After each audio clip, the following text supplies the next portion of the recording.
Hey everyone, welcome back to Valley Chat. Pastor John Karolus here with Pastor Scott Seidler. Scott, how are you doing today? And happy Holy Week.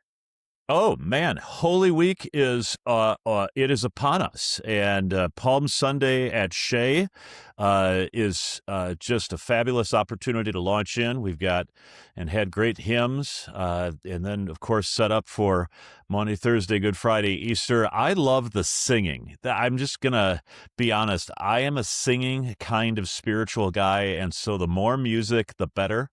Even the dreary Lenten Good Friday hymns like Stricken, Smitten, and Afflicted, Mm. which is really grim, but boy, it just really tugs at my heart and reminds me of what it costs to have a Savior in Jesus Christ. What about you, John? Yeah, Holy Week is a special time. I feel like it's one of the few times of the year where our congregation sort of takes a step in unison toward spiritual disciplines in a way, at least those Yeah, who attend services with us and participate in our Good Friday prayer vigil walkthrough and the Easter extravaganza Saturday morning. And then, of course, there's that special group of people who shows up at 6:30 on Sunday, Easter Sunday morning for, love it. for our sunrise worship service. Yeah, A lot of joy for me in participating in these and remembering these, celebrating these special services together for sure. Especially these days as Shepherd continues to become more and more deeply my spiritual home, and so each year it yeah. gets to be that much more meaningful, which is really special. But growing up, I lived in a parsonage next door to the church where my dad was pastor, and so always fun to think about the traditions of childhood. When you were growing up, did you have Easter traditions, Easter basket traditions, or Holy Week traditions that you and your family participated in? We did. We had, my family wasn't the most super religious family. I mean, we were Lutherans. We went to church. Easter was a big day. We did have a family tradition of my mom would hide jelly beans. Oh, And my sister and I would have to go and find the jelly beans around the house. Now, what was great about that is that, by the time July, August rolls around, still be finding jelly beans around the house, which is just an ant issue and a mhm. pest and rodent issue, but nevertheless, it never seemed to materialize that way. So, yeah, we were a jelly bean in the Easter basket kind of family, and we had Easter baskets that my brothers and sisters had used back in the 1950s. My mom and dad never threw away things, and so my sister and I were always having to choose which particular Easter basket we would use for a given year of Easter. So, a lot of warm memories in that regard. I hear that you have a particular story about Easter egg and Easter egg hunt traditions in your house. What tell me a little bit more about that. Sure. Well, one treasured memory is the four of us kids would race to find our Easter basket first. And often you would happen across somebody else's before you found your own. And so you wouldn't say a word. You wouldn't tell them you saw it there. You would just, pretend you hadn't seen anything. Some highlight hiding places would be, hanging on a coat hanger in the closet inside of a coat. That was always a great hiding place. The Hmm. oven, hiding something in the oven was always good. We rarely thought to look there, and I don't know when my parents did it. I don't know if they got up early. I don't know if they stayed up late. But that was a highlight. We looked forward to that all year long. When could we Love look it. for the Easter baskets? Who was going to find theirs first? And then we had candy. It seemed like forever. Just wanted a little bit of candy. Go grab the basket, take some chocolate out of it, and eat it. Man. Yeah, so that's And, the and that's the that's the happy memory. I also have a traumatic Easter memory, yeah. which involves, a conversation that many parents have with their kids about loved characters like the Easter Bunny or other loved childhood characters, and every parent handles that their own way. They've got to have that Hmm. tough conversation. And when mine had it with me, it was Easter Sunday, and I don't know if I was more heartbroken that about the reality of those particular characters, or that my parents had concealed the truth from me for those 8 or 9 years of my life. But it Yes. was it was tear filled. It was dramatic. It was a rough Easter morning. Yeah, the notion that your dad, who is a pastor, man of God, representative of the one true God, Mhm. was participative in a, shall we say, manipulation of the truth, Right. Right. that can set you back a ways, can't it? A ritualistic deception, Uh, it uh, was it was a horrible. lot, I don't fault them for it, a lot of great memories, but, Yeah, it was tough, and now that Noah is here, Kaylee and I have to have some of those tough conversations, right. before he grows up. Yeah, I had to figure out, my mom's handwriting, Ah, on December 25th. yep. And once I realized that the S of Santa and the S of Seidler Mhm. was exactly the same, my mom's very distinctive handwriting, that's when I realized I was leaving my childhood. So, but the great thing about Easter, to turn this to a spiritual conversation among Yeah, please shepherds do. to pastors, Please do. is to recognize that when I was a child, I thought like a child. But when I became an adult, I put childish things away. Um, Becoming an adult in the Christian faith does not involve putting Jesus away or Mm. the great resurrection stories of Scripture.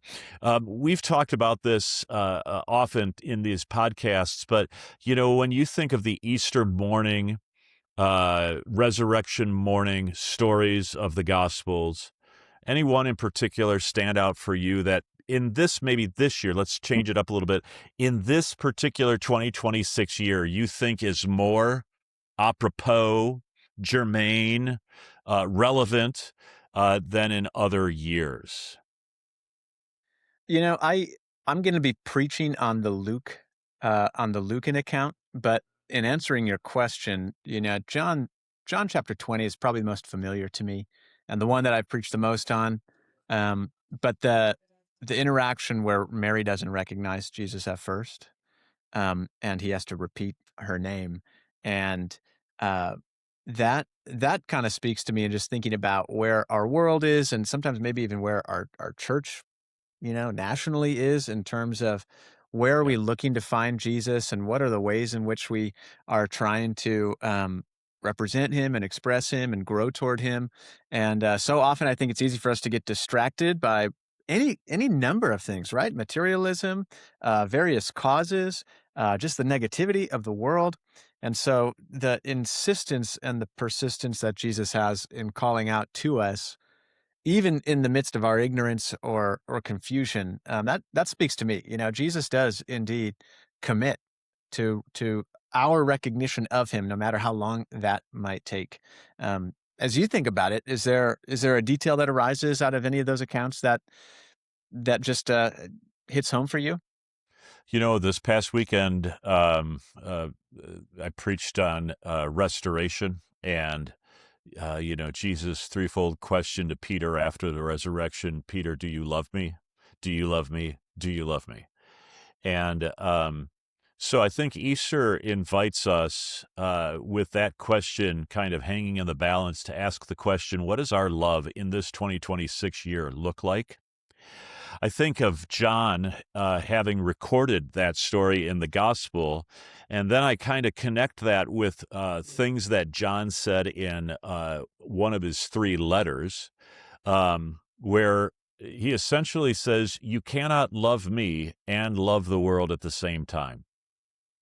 And so when I put that kind of all together in the stew that I'm trying to make right now, it's just to say this, that there are things in this world in every season that invite us to love them more than we love Jesus.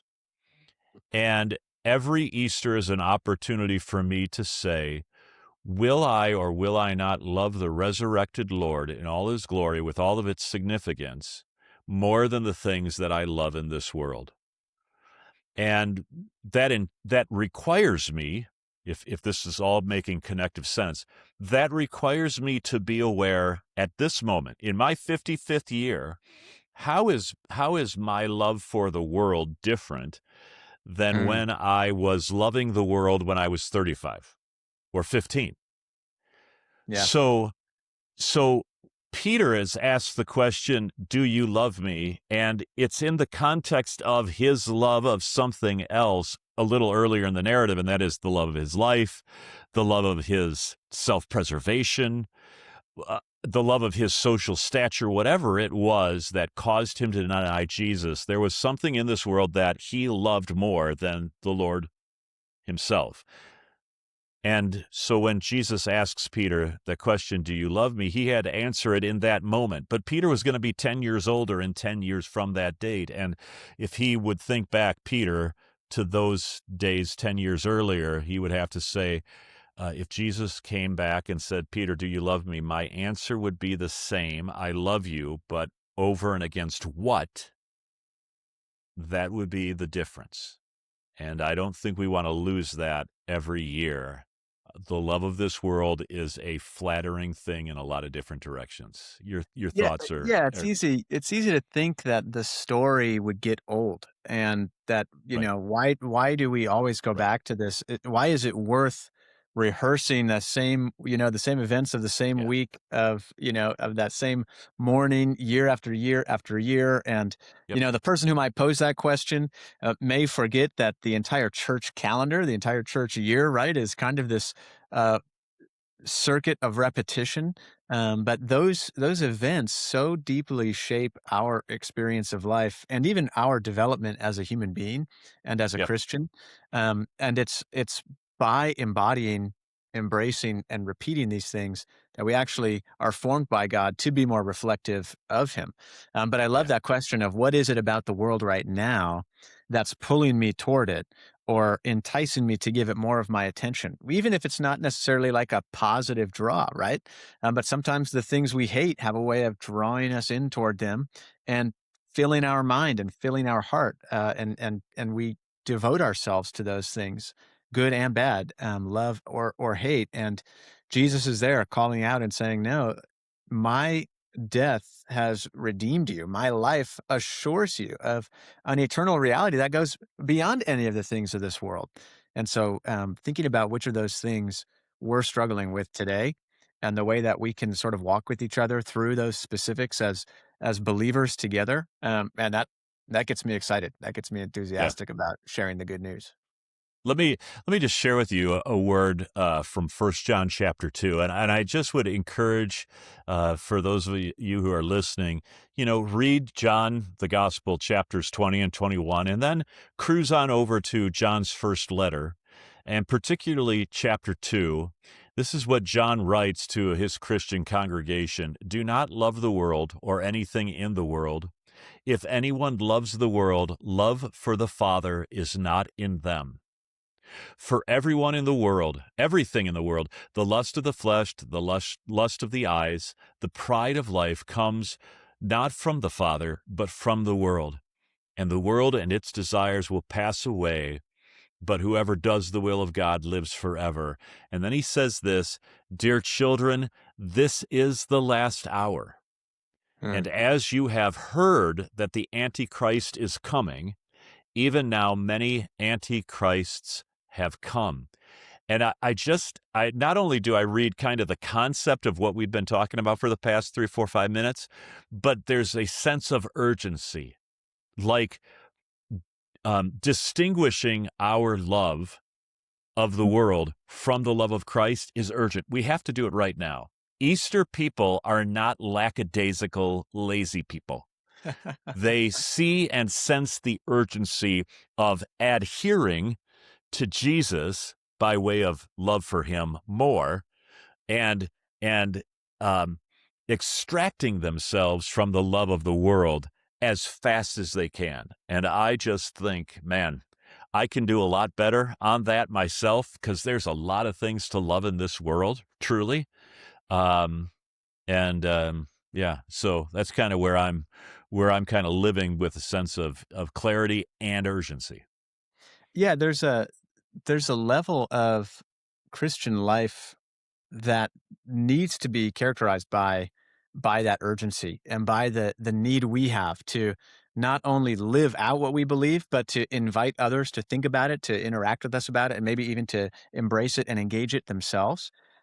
Because it's not even necessarily you need to hurry up and figure this out before you die so that you end up in the right place, after that fateful day. Sometimes it has that tone, right? Sometimes culture just sort of presents it that way, and our Christian movement has a way of speaking that way. But it also is every day that you're not living the life that God has called you to live, you're missing out on the fullness of what he has given to you through Jesus and his resurrection, right? So, like, there's so much more to who I am and who you are than what we kind of are experiencing and giving into these days as we strive to embrace God's work on us more and more. And so, hopefully, a decade or two down the road, we can look back and say, "Man, the world had a hold on me in these particular areas when we recorded this podcast." But look at how Right. God has worked and moved in my life throughout those years to bring me to a place where now, sure, am I still wrestling with sin and sinful and broken and loving the world? Absolutely. But Yeah. but look at the rescue he has done. Look at the work that he has accomplished. Look at the opportunities that we've had to participate with him in loving those around us and in doing the work that he has called us to do. So it's not only this kind of urgency because you don't know when you're going to be called home, but an urgency because John knows that each day we're not living that full life that Jesus gives. We're missing out on so much. That Yeah. there's this diminishing return that's taking place, and the urgency is there's so much more. There's so much more we could be doing. Yeah, yeah. There's a great song, "Come Ye Faithful, Raise the Strain." It's a Easter hymn, and its second verse goes something like this: "'Tis the spring of souls today. Hmm. Christ Mm. has burst his prison, and from 3 days' sleep in death as a sun has risen. All the winter of our sin, long and dark, is flying from his light to whom we give laud and praise undying." That's in the hymnal. You can go and find that also on hymnary.com. Just type it into Google. "Come ye faithful, raise the strain." But it's that idea that, in the springtime, especially right now, John, up in your Wisconsin, my northern Illinois, the crocuses are coming out right now.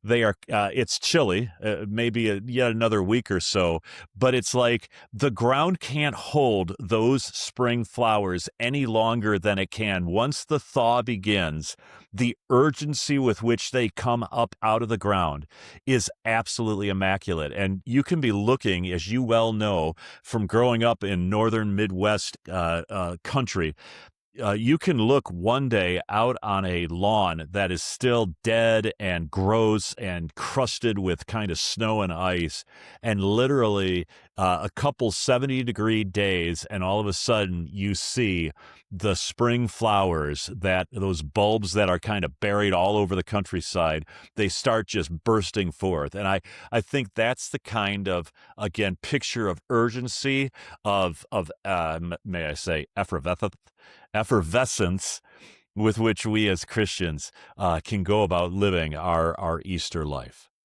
And hearing that story of hope, the just the way in which Jesus is not hindered, and he's Yeah, irrepressible. And it's so important for our hearts to hear that because we are going to be traveling through many seasons of burial in life, right? Of right. struggle, of grief, of confusion, of hardship.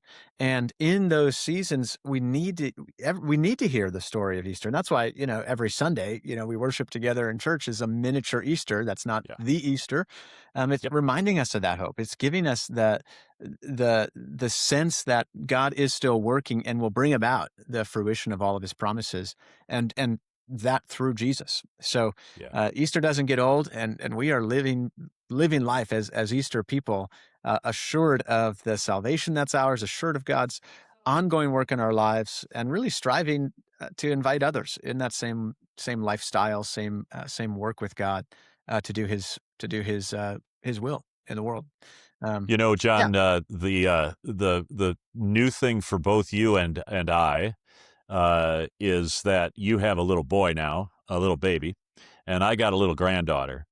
And the thing that I am most excited about, I think, this Easter is that for the first time on their human ears, and in their human bodies, they are going to hear and feel the songs of Easter and Lent, and Holy Week, of course.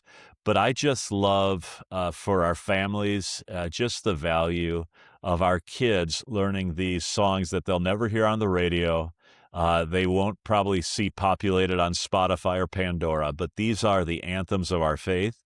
And so I just want to encourage, our families and maybe through our listeners, our kids and grandkids, come to church, sing the songs, even if you have a croaky frog voice, I don't care. But let the songs move you and add to the joy and significance of this season. I'm looking forward to that with my little granddaughter, knowing that she's going to be in the audience, and it's just going to be delightful. I know that for you as well. Yeah, yeah, these are special times. It's a special week. Join us 7 p.m. for Maundy Thursday. Join us 7 p.m. for Good Friday. And Yep. yeah, if you got the coffee going, join us at 6:30 on Sunday or 8, 9:30, or 11. We'd love to see you and embrace the joy that Christ is indeed is risen. And until next time, we'll catch you on Valley Chat. Thanks for tuning in today. God bless your week. Thanks, everybody.